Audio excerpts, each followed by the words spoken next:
बिस्मिल्लाहिर्रहमानिर्रहीम। अब other vascular disease explain करते हैं। इसमें इन्होंने 2 डिजीज़ एक्सप्लेन किए, हाइपरटेंसिव सेरेब्रोवास्कुलर डिजीज़ और वास्कुलाइटिस। सही है, वास्कुलाइटिस तो सिंपल हमारे वेसल्स की इन्फ्लेमेशन है, लेकिन पहले हम हाइपरटेंसिव वास्कुलर डिजीज़ पर आते हैं। इसमें क्या कहते हैं कि हमारी जो आर्टरीज़ है एंड आर्टरियोल्स है ब्रेन की, सही है, उसमें कोई हाइलाइन मटेरियल की डिपोजिशन हो जाती है। जब वो हमारे आर्टरीज़ और आर्टरियोल्स के वॉल्स में डिपॉज़िट हो जाती है, तो वो इसको ब्रिटल बना देते हैं और यही deep penetrating arteries mostly effect करते हैं। तो हमारे डीप पेनिट्रेटिंग आर्टरीज़ जब उनके वॉल ब्रिटल्स बन जाते हैं, तो वीकन्स हो जाती है, यानी कि आसानी से वो टूट जाती है, ब्रोकन हो जाती है और वहाँ पर डिफरेंट एडिमा वगैरह कस कर देते हैं। लेकिन इसके साथ-साथ ये एन्यूरिज़्म भी काज़ करता है, जो हमने पहले पढ़ा कि outpouching of the blood vessel wall से है। और ये जो एन्यूरिज़्म होता है, ये एक्चुअली 300 माइक्रोमीटर के होते हैं, यानी कि बहुत छोटा होता है, इसलिए इसको चारकोड बाउचर्ड माइक्रो एन्यूरिज़्म भी कहते हैं, सही है। अब ये जो डीप पेनिट्रेटिंग आर्टरीज़ है, ये कौन-कौन सी एरियाज़ को अप्लाई करते हैं? हमको पता है कि डीप पेनिट्रेटिंग आर्टरीज़ हमारे ब्रेन स्टेम और जो इंटरनल व्हाइट मैटर है, वो ये सॉरी व्हाइट मैटर में जो इंटरनल ग्रे मैटर है, उनको सप्लाई करते हैं, जिसमें बेसल गैंग्लिया आता है, हेमिस्फेरिक व्हाइट मैटर आता है और ब्रेन स्टेम आता है। हेमिस्फेरिक व्हाइट मैटर का मतलब क्या है कि ये हमारा ब्रेन है, आउटसाइड पर यहाँ पर ग्रे मैटर होता है और उसके बीच में यहाँ पर क्या होता है, व्हाइट मैटर, और इस व्हाइट मैटर के अंदर फिर छोटे-छोटे मासेस होते हैं ग्रे मैटर के, जिस तरह बेसल गैंग्लिया, थैलेमस वगैरह। अब इन्होंने इसको एक्सप्लेन किया है 3 टाइप्स में। एक को कहते हैं लेक्यून्स या लेकुनर इन्फार्क्ट, दूसरा है rupture of small calibre penetrating arteries. Calibre का सिंपली मतलब है साइज, यानी कि स्मॉल डायमीटर के आर्टरीज यहाँ पर इफेक्ट होते हैं। और तीसरा जो है वो एक्यूट हाइपरटेंसिव इंसेफेलोपैथी। पहले आ जाते हैं हम लेक्यून्स पर से हैं। अब इस लेक्यून्स में ये लोग क्या कहते हैं कि जो हमारे लार्ज सेरेब्रल आर्टरीज है, जिस तरह पोस्टीरियर सेरेब्रल आर्टरी है, एंटीरियर सेरेब्रल आर्टरी है या मिडल सेरेब्रल आर्टरी है, सही है, ये जो है ये जब ब्लॉक हो जाती है, जाहिर बात है ये बहुत बड़ी बड़ी आर्टरीज है, तो इसी वजह से ब्लड फ्लो डिक्रीज हो जाती है उन एरियाज को जिनको ये आर्टरीज क्या करते हैं, सप्लाई करते हैं। और इसी तरह उन जगह की इन्फार्क्शन हो जाती है, लेकिन वह वो कैविटेटरी होते हैं, यानी कि वहाँ पर एक एम्प्टी स्पेस बन जाती है, कैविटी बन जाती है। और ये कौन-कौन से एरियाज़ के इन्फार्क्शन हो सकते हैं यहाँ पर, तो वो एरियाज़ हो सकते हैं, एक हमारे पास जो डीप ग्रे मैटर है ब्रेन की, जिसमें बेसल गैंग्लिया और थैलेमस आते हैं। दूसरा जो डीप व्हाइट मैटर है, जिसमें इंटरनल कैप्सूल आते हैं और हमारे ब्रेन स्टेम में पोन्स आते हैं, सही है। अब इसकी जो साइन सिम्टम्स होंगे वो किस तरह हो सकते हैं, तो वो डिपेंड करते हैं कि कौन सा एरिया डैमेज हो गया है, पोन्स डैमेज हो गए, इंटरनल कैप्सूल डैमेज हो गया, डीप ग्रे मैटर डैमेज हो गया है, यानी कि जिस जगह को ये इन्फेक्ट करेंगे वहाँ के फंक्शन हमारे साथ क्या होगा, लॉस होगा, और इस तरह ये हमारी न्यूरोलॉजिकल फंक्शन को बहुत ज़्यादा इफेक्ट करते हैं। अब आगे आ जाते हैं हम कौन से को rupture of small calibre penetrating vessels, यानी कि स्मॉल साइज की वेसल्स को जब डैमेज हो जाती है तो वहाँ पर क्या होता है। तो पहली बात ये होती है कि ये स्मॉल आर्टरीज होती है, जब ये ब्लॉक हो जाती है तो क्या होता है कि वहाँ पर स्मॉल लीकेज हमें नजर आते हैं। जाहिर बात है ये एक आर्टरी है, तो इसमें क्या होते हैं, एंडोथेलियल स्पेसेस होते हैं। जब आगे से इसकी ब्लॉकेज हो जाती है तो इन स्पेसेस में बाहर की तरफ लीकेज शुरू हो जाती है ब्लड फ्लूइड की, सही है। लेकिन क्या है कि ये बहुत स्मॉल होती है, इसलिए ये आसानी से रीएब्जॉर्ब हो जाती है वहाँ से, और वहाँ पर क्या हो जाता है, एक कैविटी रिमेन हो जाती है, जो कि साइड पर इनको क्या ब्राउनिश कलरेशन या डिस्कलरेशन ने अपीयर किया होता है। जिस तरह ये एक कैविटी है, सही है, रखी है, और इसको इर्द गिर्द से एक ब्राउनिश कलरेशन ने क्या किया है, इंसर्कल किया है, एक रिम बनाया हुआ है। इससे हमें पता चलता है कि यहाँ पर रप्चर हुआ है एक स्मॉल कैलिबर पेनिट्रेटिंग आर्टरी की। अब लास्ट आता है एक्यूट हाइपरटेंसिव इंसेफेलोपैथी। एक्यूट का मतलब ये कि जो सडनली अपीयर होते हैं, क्विकली अपीयर होते हैं। हाइपरटेंसिव का सिंपली मतलब है ब्लड प्रेशर राइज कर चुका है, और इंसेफेलोपैथी का मतलब है वो डिजीज जो हमारे ब्रेन में कोई इम्बैलेंस लाता है, सही है।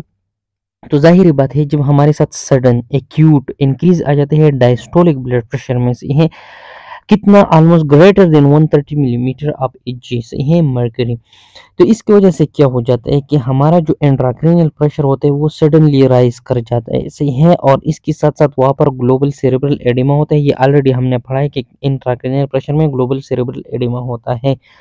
तो इसकी वजह से different science and symptoms appear हो जाते हैं। ये साइन एंड सिम्टम कौन कौन से होते हैं, ये एक हेडेक होता है, इंटेंस हेडेक, वॉमिटिंग आती है, कन्वल्जन होता है एंड कन्फ्यूजन होता है। इसे है वही ब्रेन के ये क्या है फंक्शंस, सॉरी, ब्रेन की साइड इफेक्ट्स जैसे हैं ब्रेन डैमेज की।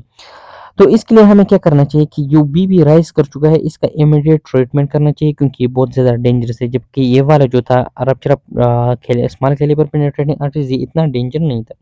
अब इसका पता हमें कैसे चलेगा कि एक ऑटोप्सी फाइंडिंग ही सही है, यानी कि एक बंदे का इससे डेथ हो गया तो ऑटोप्सी में हमें क्या-क्या मिल गया।